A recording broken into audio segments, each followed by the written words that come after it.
ဒါလေးကတော့ dynamic warm up ဖြစ်ပါတယ်လေ့ကျင့်ခန်းမလုပ်ခင်မှာမဖြစ်မနေလုပ်ပေးဖို့လိုအပ်ပါတယ်ကျွန်တော်တို့ရဲ့ခန္ဓာကိုယ်ကပုံမှန်ဆိုရင်သွေးစည်းဆဲမှုကမကောင်းဘူးနောက်ပြီးတော့ခန္ဓာကိုယ်ရဲ့အစစ်အမြစ်တွေကြွက်သားတွေကတင်းရင်းနေတယ်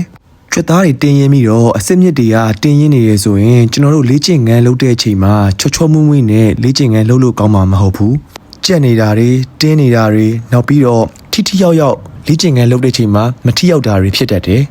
ကြွက်သားတွေကိုကျွန်တော်တို့တွေသွေးစည်းဆဲမှုရှိသွားအောင်ကျွန်တော်တို့ရဲ့အစစ်အမြစ်တွေကိုလှုပ်ရှားလို့ချောချောမွေ့မွေ့ဖြစ်သွားအောင်ဒါလေးကိုမဖြစ်မနေတကူးတကအချိန်ပေးပြီးတော့လုပ်ပေးဖို့လိုအပ်ပါတယ်